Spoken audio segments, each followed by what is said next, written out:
Imanku tetap teguh di dalam Yesus.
Tuhan Yesus, urapilah hamba-Mu ini dan urapilah jemaat-Mu, supaya ketika kami berjumpa dengan firman-Mu, kami dapat menikmatinya ya Tuhan.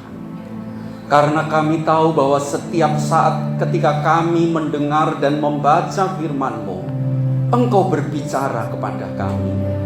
Maka berikanlah kami urapan itu, roh seorang hamba, roh seorang murid yang selalu belajar tiada henti mendengarkan apa yang diajarkan Tuhan kepada kami. Terima kasih Tuhan, inilah doa kami dan kami mau duduk diam mendengarkan firman-Mu, dan hanya di dalam satu nama, yaitu Tuhan kami Yesus Kristus, kami berdoa bersama. Kita katakan amin. Silahkan duduk. Puji Tuhan. Shalom. Bagaimana kabarnya Bapak Ibu? Puji Tuhan, luar biasa ya. Kalau luar biasa itu karena Tuhan, bukan karena kita, ya. Bapak Ibu Saudara-saudara yang dikasihi oleh Tuhan,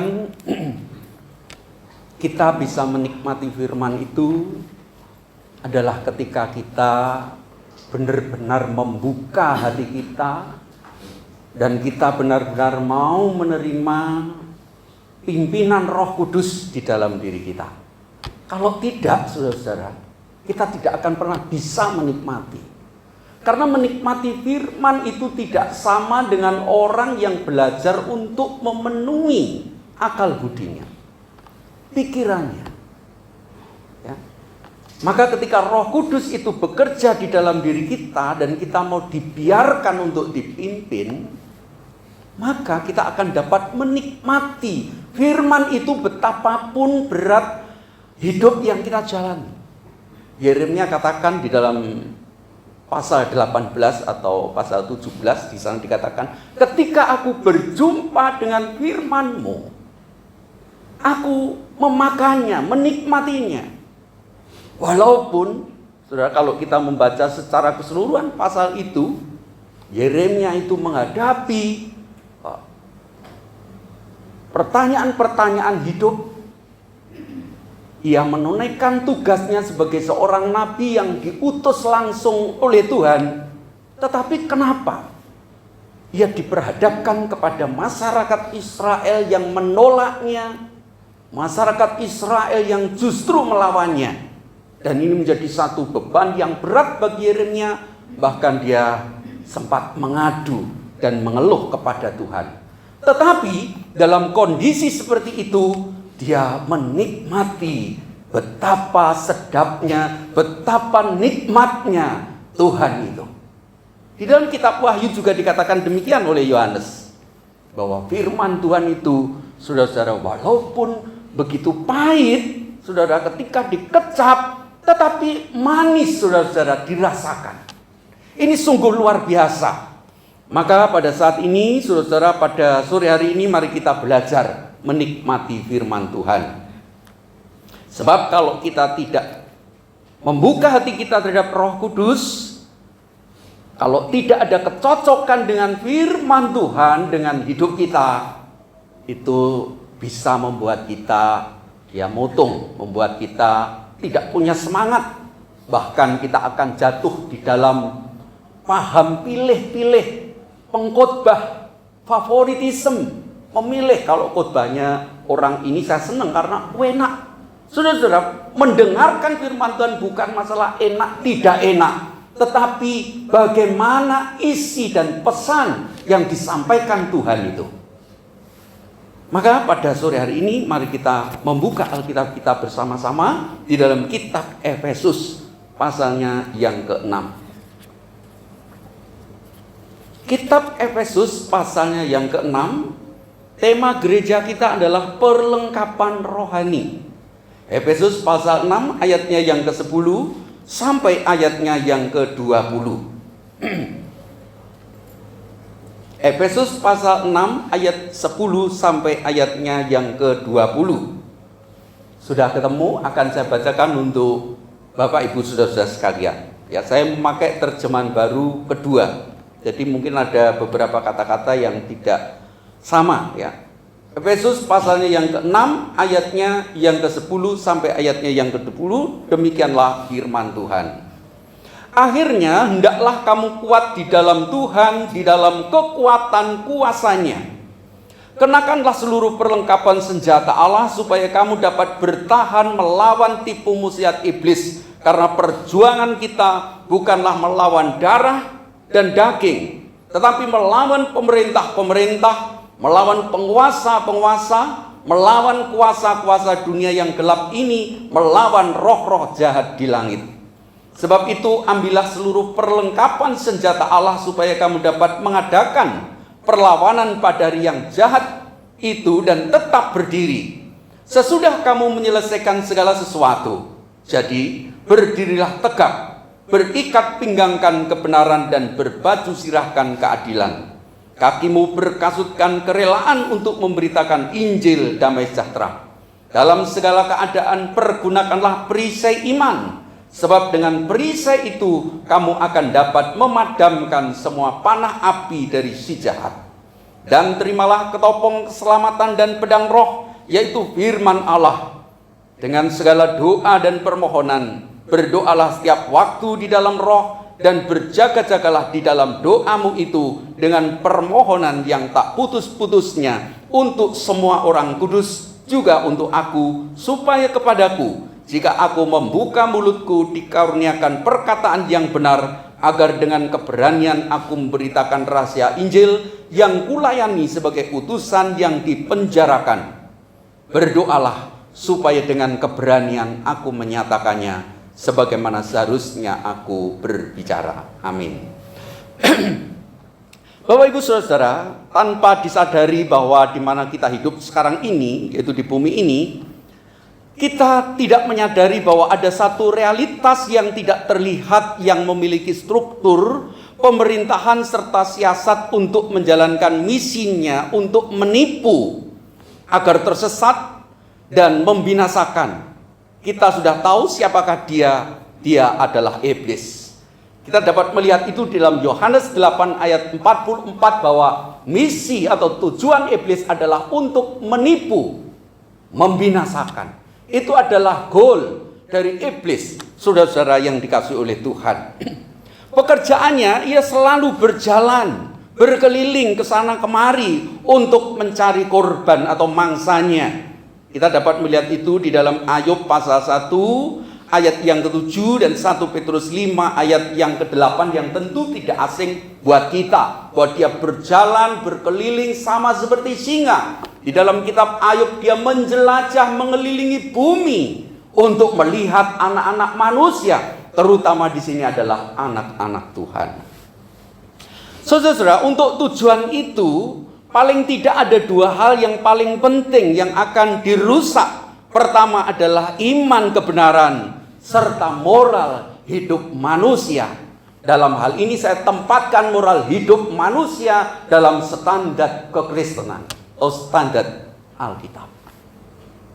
Sebab bagi orang dunia, saudara-saudara, Alkitab bukan menjadi satu standar hidupnya dan juga bukan sebagai pedoman hidupnya. Saudara-saudaraku yang dikasihi oleh Tuhan Yesus, kita melihat begitu gencarnya si kuasa jahat ini hendak menipu, hendak membinasakan dan menghancurkan anak-anak Tuhan. Tapi persoalannya, saudara-saudara, sadarkah kita bahwa kita ini, saudara-saudara, adalah anak-anak Tuhan yang mau tidak mau harus menghadapi peperangan rohani. Di dalam ayatnya yang ke-12, di dalam ayatnya yang ke-10 dikatakan, hendaklah kamu kuat di dalam Tuhan, di dalam kekuatan kuasanya. Saudara-saudara, iblis itu kuat, tapi dia bukan maha kuat. Tetapi jika dibandingkan dengan kita, tentu kuat iblis. Maka di sini kita perlu kekuatan Tuhan, kekuatan kuasa Tuhan yang dinyatakan di dalam ayat 1, pasal 1 ayat 19 bahwa kuasanya itu begitu hebat, saudara-saudara. Maka ketika kita menghadapi lawan kita, yaitu kuasa si jahat atau si jahat itu sendiri, maka kita tidak akan sanggup melawan dengan kekuatan kita. Tetapi kita harus tanpa henti selalu mengandalkan kekuatan Tuhan. Ayat 11, kenakanlah seluruh perlengkapan senjata Allah supaya kamu dapat bertahan melawan tipu muslihat iblis. Karena perjuangan kita bukanlah melawan darah dan daging, tetapi melawan pemerintah-pemerintah, melawan penguasa-penguasa, melawan kuasa-kuasa dunia yang gelap ini, melawan roh-roh jahat di langit. Saudara, kita melihat musuh kita bukan darah dan daging. Ini tidak berbicara tentang kedagingan pertama-tama. Ya. Musuh kita bukan darah dan daging, ini adalah ya sesama kita, manusia yang terdiri dari darah dan daging. Maka Tuhan Yesus dalam hal ini dia mengatakan bahwa kita harus mengasihi sesama kita, bahkan musuh kita. Sebab karena kita, saudara-saudara, musuh kita manusia, orang yang membenci kita, orang yang tidak senang dengan kekristenan, bukankah itu juga berarti kita telah kena tipu dari si jahat itu? Kita melihat di sana sini banyak orang demi yang namanya agama, demi yang namanya satu yang dianggap sebagai kebenaran, mereka menganggap di luar mereka bukan kebenaran lalu menindas. Bukankah mereka sudah tertipu? Tetapi Tuhan Yesus tidak demikian. Musuh kita adalah yaitu tipu muslihat iblis, pemerintah-pemerintah, penguasa-penguasa melawan kuasa-kuasa dunia yang gelap ini, melawan roh-roh jahat di langit. Tidak kelihatan. Kita tidak tahu, saudara-saudara, realitas yang sebenarnya pada semesta ini, atau kalau kita bicara tentang alam lain, saudara, kita tidak melihat bahwa di sana ada makhluk-makhluk rohani yang jahat, yang hendak mengganggu kita, yang hendak menyesatkan kita. Kita tidak tahu. Tetapi yang jelas apabila Alkitab menginformasikan bahwa di udara, di sekitar kita ada pemerintah-pemerintah. Ya, pemerintah di sini bukan suatu entitas negara, tetapi pemerintah di sini adalah kekuatan pemerintahan dari si jahat.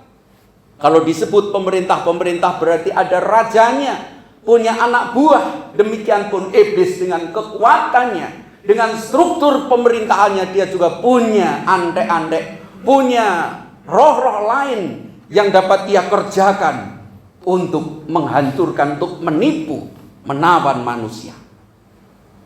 Maka saudara-saudara, dengan kekuatan yang dahsyat ini, bukan maha dahsyat, dengan kekuatan yang dahsyat ini kita tidak bisa untuk menghadapi.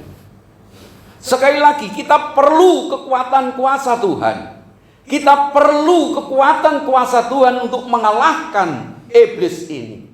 Maka di dalam ayat 13 itu, sebab itu ambillah seluruh perlengkapan senjata Allah, supaya kamu dapat mengadakan perlawanan pada yang jahat itu, dan tetap berdiri sesudah kamu menyelesaikan segala sesuatu.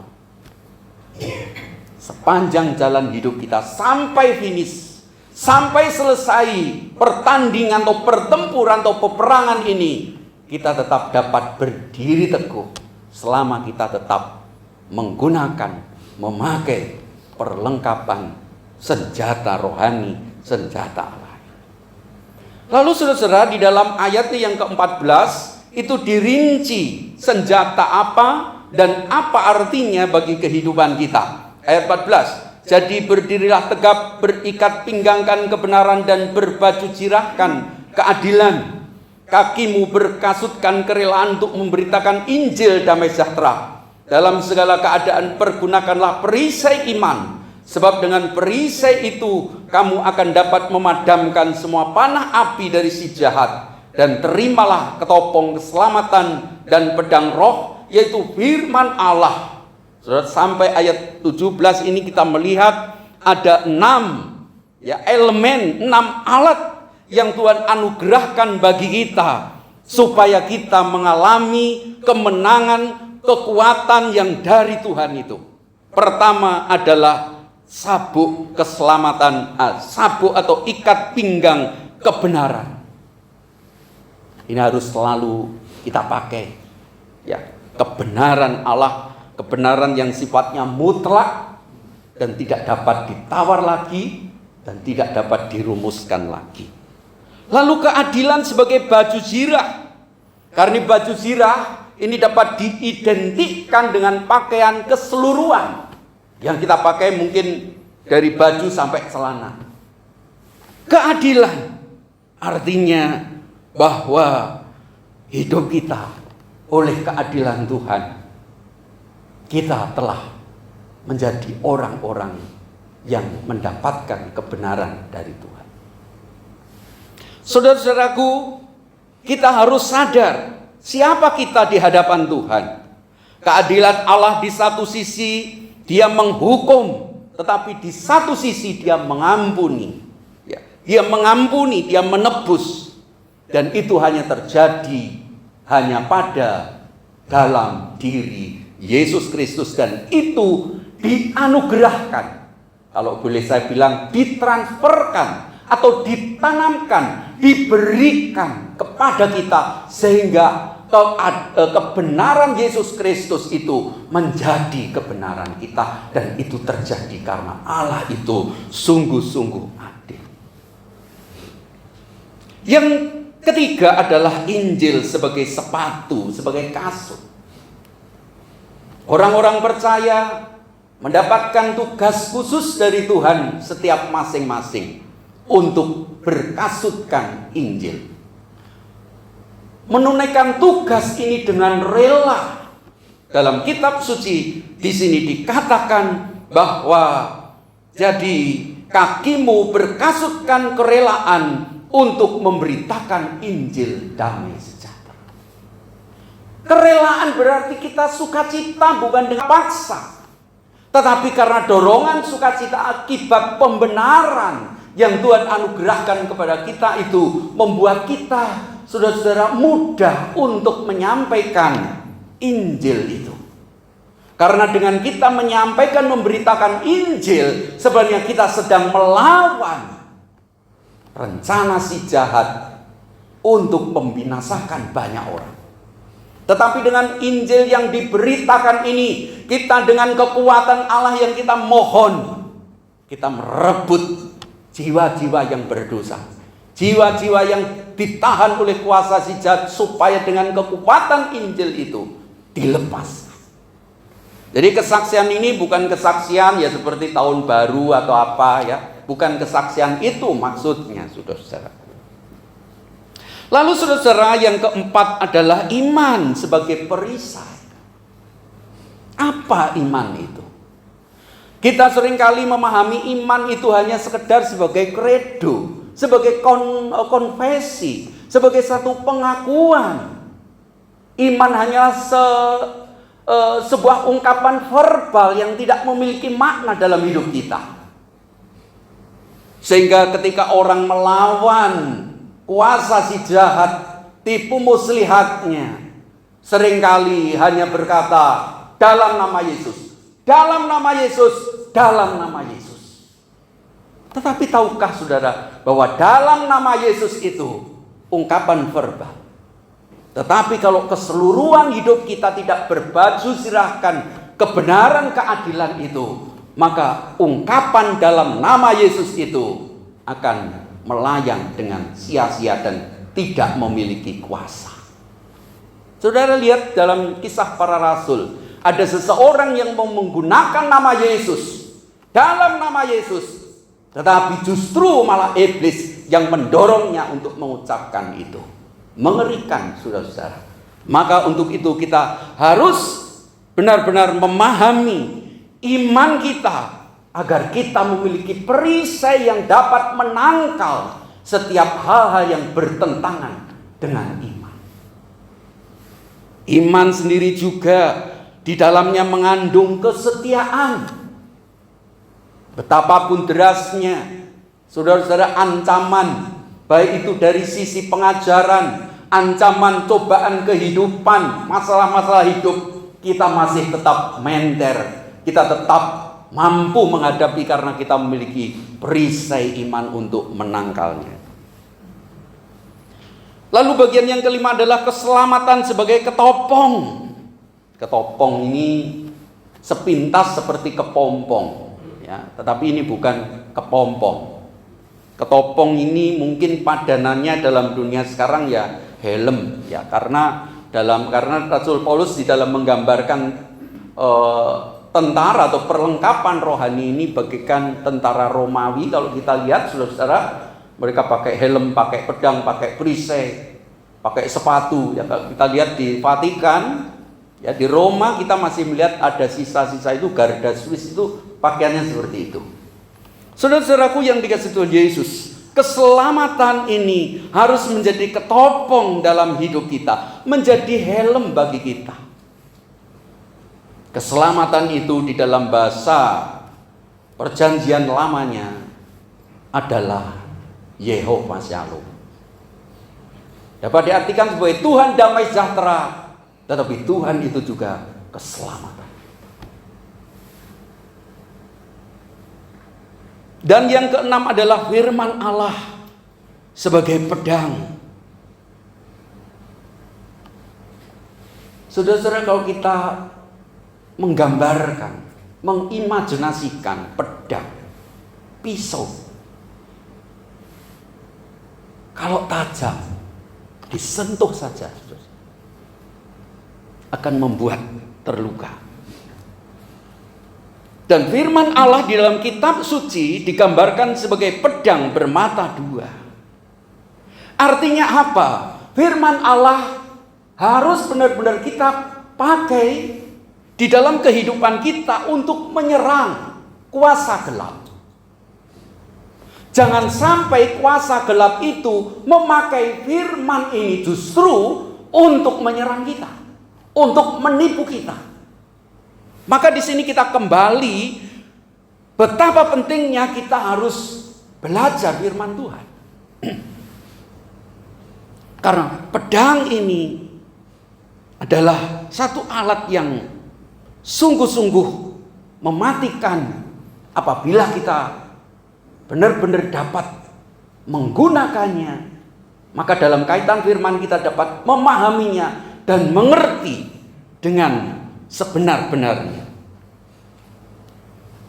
Kita berpikir, saudara, di dalam teks kitab suci, di dalam Eden, ya, kita melihat Adam, ia digoda oleh iblis menggunakan firman. Maka saudara-saudara, kalau hal ini terjadi, maka firman Tuhan ini, saudara-saudara, bukan lagi sebagai pedang bagi kita, tetapi oleh karena kuasa kegelapan, firman ini diputar balik, menyerang kita.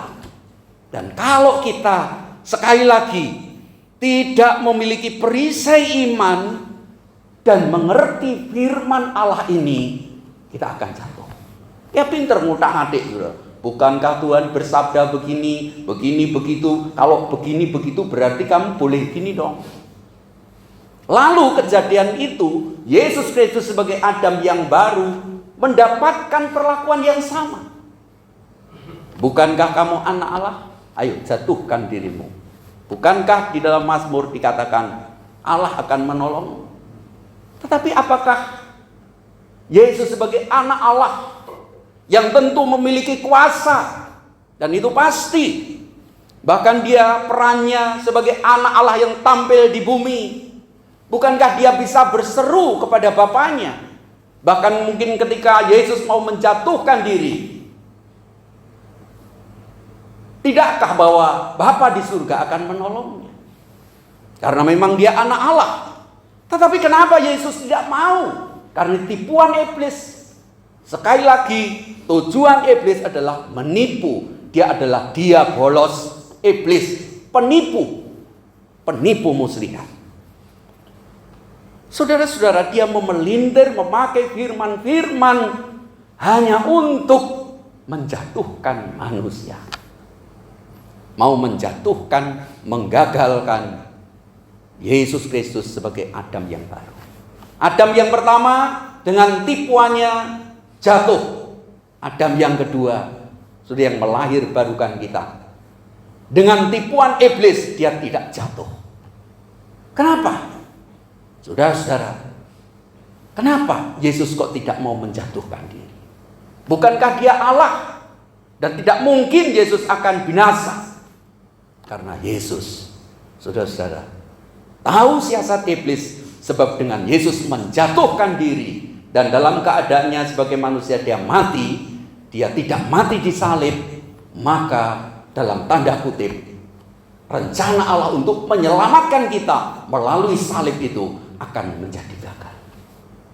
Tuh, Yesus dengan kekuatan kuasanya dia bisa, tetapi dia memilih taat kepada Bapa supaya di dalam dia yang telah mati disalibkan, yang bangkit untuk kita, dan kita yang dilahir barukan itu, kita memiliki penebusan itu.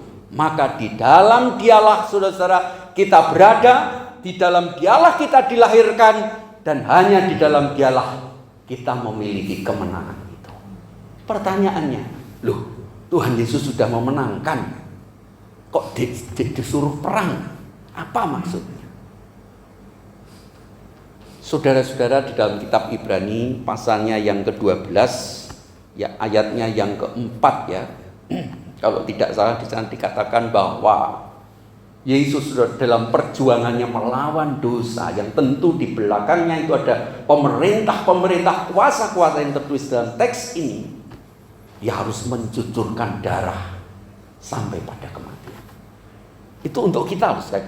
Dia harus mati melalui salib, bukan mati dengan cara lain.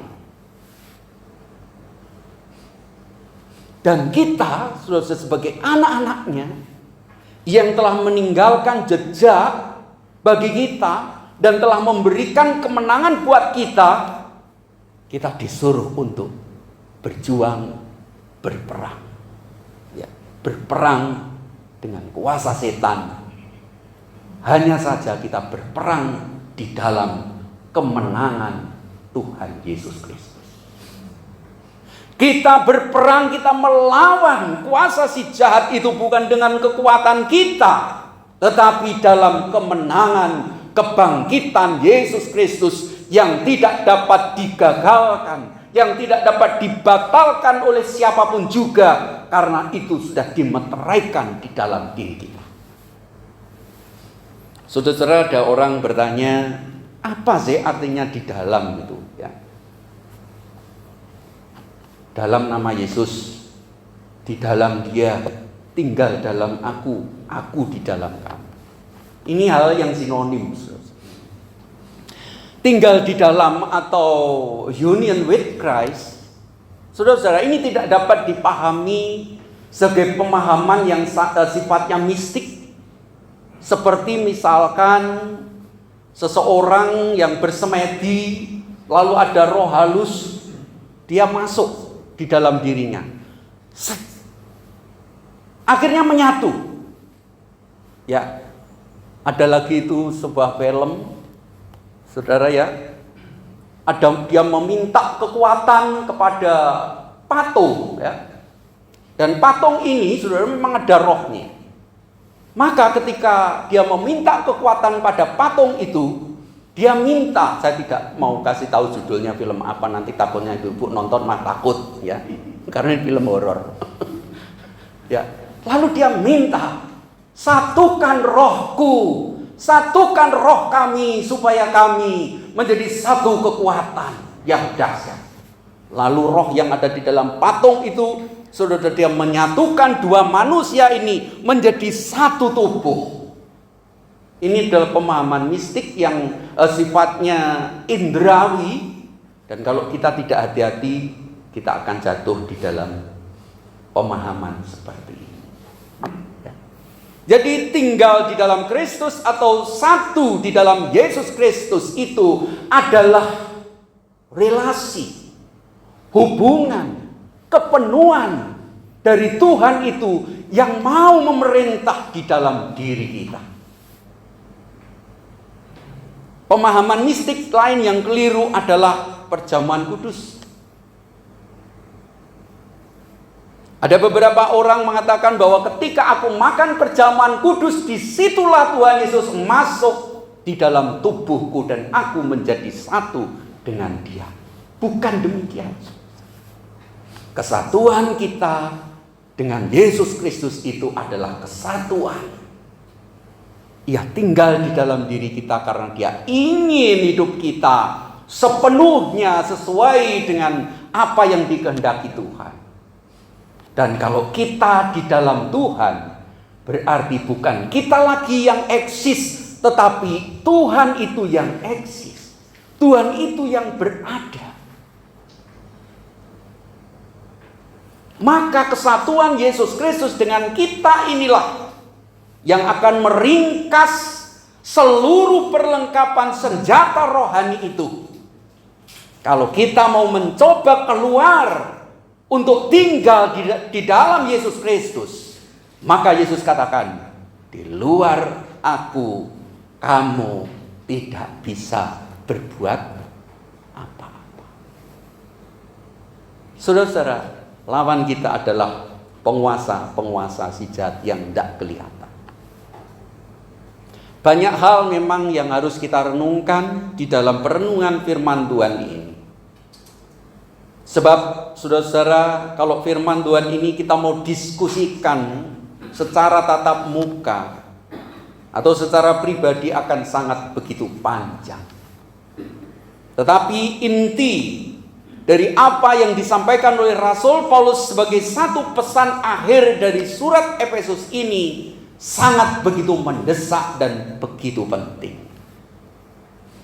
Melihat bahwa iblis itu sekarang ini dia begitu gencar dengan tren-tren zaman, dengan ilah-ilah zaman yang semakin berkembang. Kita harus tetap waspada dan berjaga-jaga. Saudara-saudara, sebagai satu kesaksian saja ya. Saya, saudara-saudara ya, dulu itu punya kebiasaan. Waktu munculnya HP pertama itu, saudara-saudara, saya itu tidak suka HP sama sekali. Ya. Lalu waktu itu saya, kabeh kok nggak HP. Bahkan dulu komunitas Tengger ini masih TPI membentuk grup WA. Saya itu tidak mau sebenarnya, ya, tidak mau.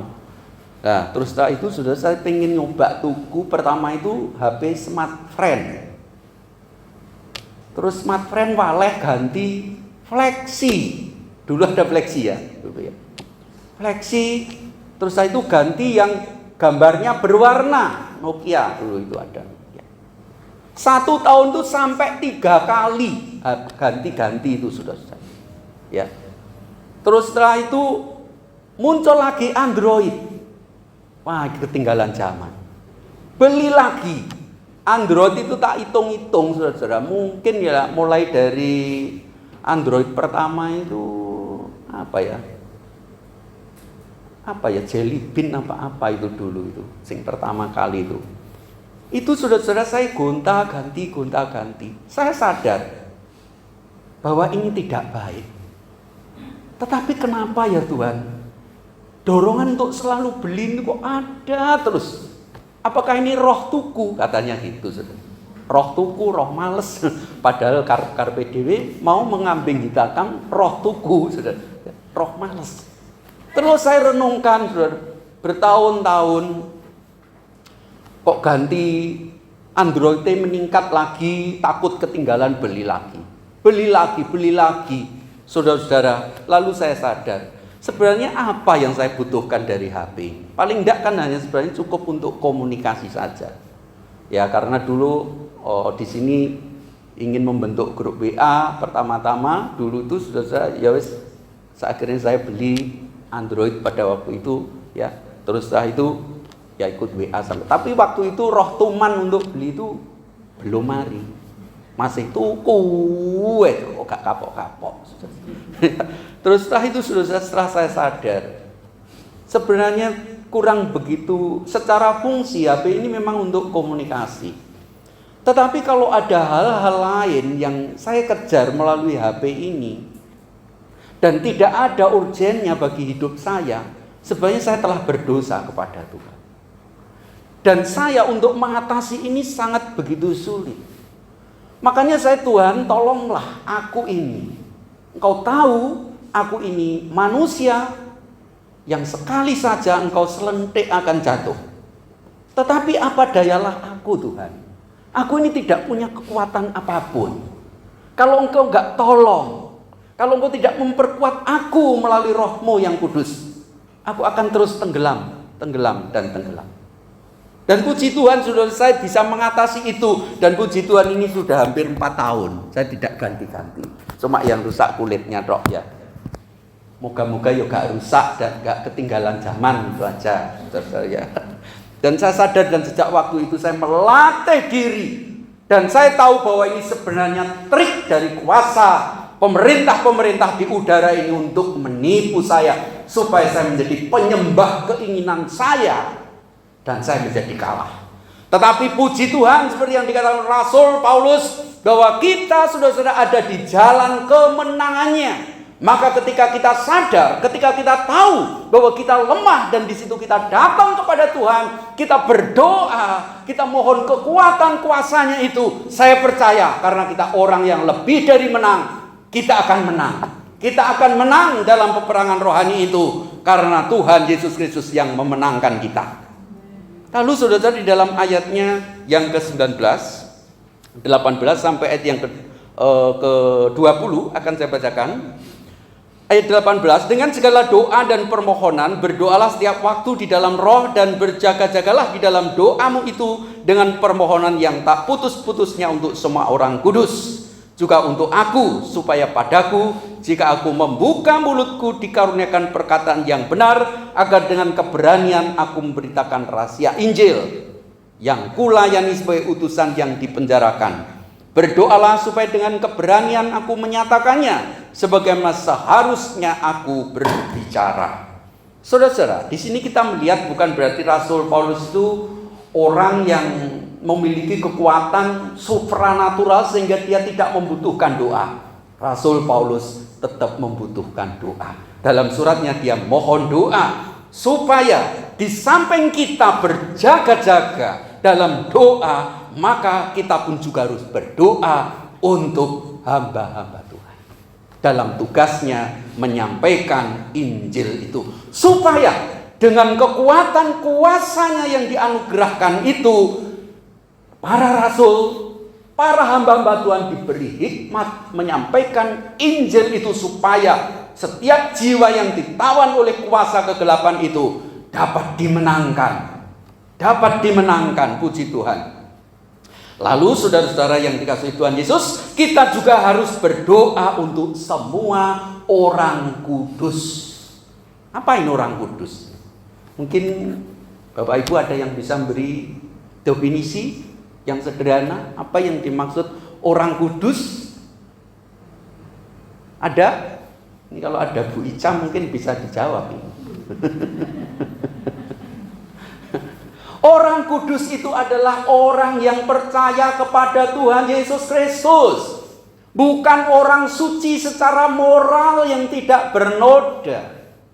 Orang kudus di dalam kitab suci ini mau berbicara adalah kumpulan orang percaya yang berdosa, yang telah dikuduskan dan dibenarkan. Dalam status itu, ya Martin Luther mengatakan simul justus et peccator.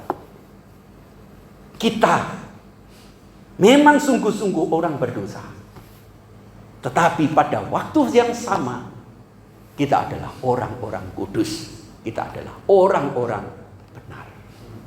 Dibenarkan, bukan kebenaran kita. Kalau kebenaran kita, ya sudah saudara-saudara, kita akan binasa. Tetapi kebenaran dari Allah yang telah dianugerahkan kepada kita, kita berdoa untuk semua orang percaya di muka bumi ini, supaya dengan kekuatan kuasa gereja, orang-orang kudus itu, mereka dapat berperang bersama kita melawan kuasa-kuasa si jahat di udara.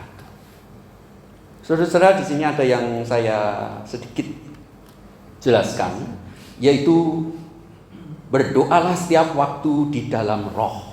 Ya, sekali lagi ini ada istilah di dalam roh. Ini bukan berbicara tentang berdoa dengan bahasa roh. Bukan.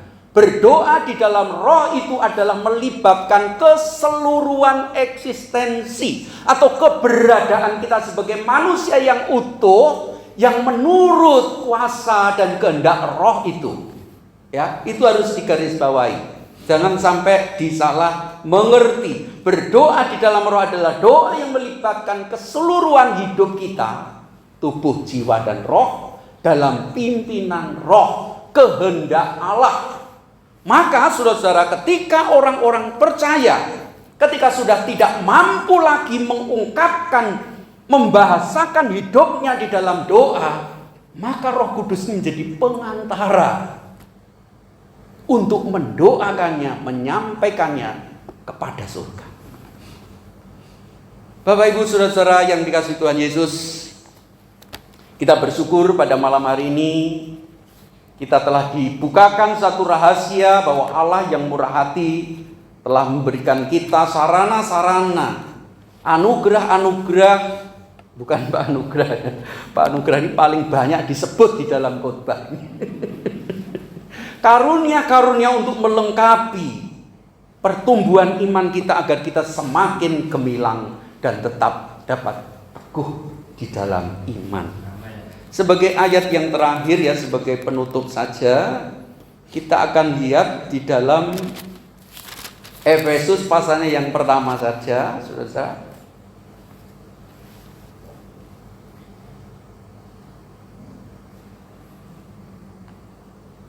Ayatnya yang 19 ya. Efesus pasal pertama ayat 19. Mari kita berdiri bersama, kita akan baca firman Tuhan ini dan kita akan menutupnya di dalam doa. Efesus pasal pertama ayat 19 sampai ayatnya yang ke-20. Atau sampai ayatnya yang ke-21 ya, sampai titik saja karena kita sudah ngambil dari koma. Efesus pasal 1 ayat 19 kita baca dengan suara yang keras. 1, 2, 3. Dan betapa hebat kuasanya bagi kita yang percaya, sesuai dengan kekuatan kuasanya yang besar, yang dan di dalam Kristus, dengan membangkitkan dia dari antara orang mati dan mendudukkan dia di sebelah kanannya di surga. Terus sampai 21.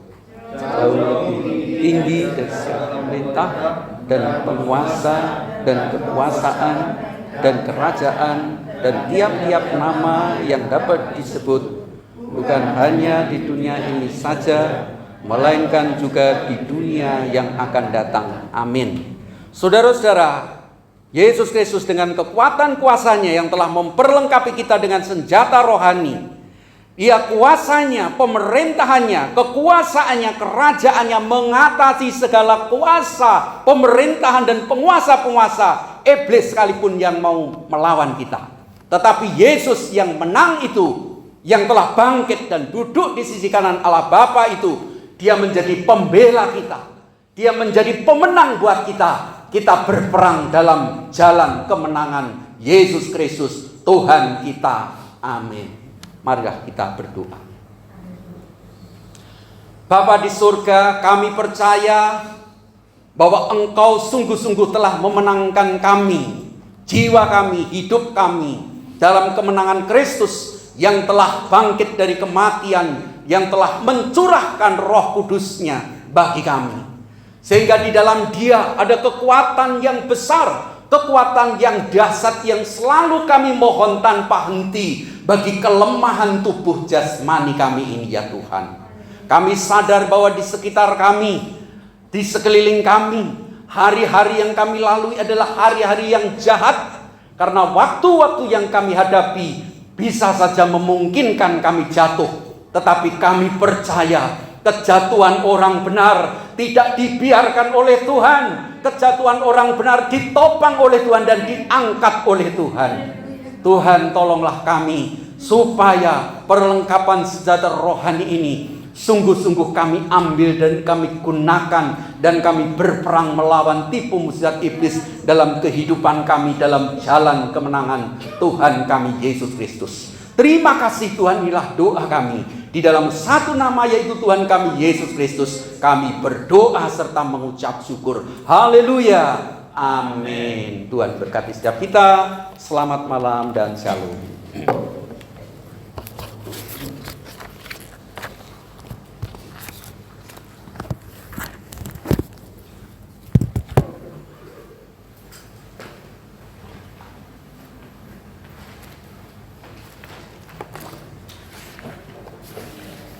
Puji Tuhan, firman Tuhan sudah dibagikan bagi kita.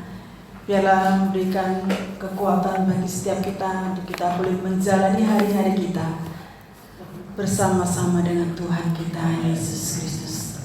Atas nama majelis dan jemaat GIA Surabaya menyampaikan terima kasih kepada Saudara Kristia Witoyo yang sudah menyampaikan firman Tuhan pada sore hari ini. Tuhan Yesus memberkati.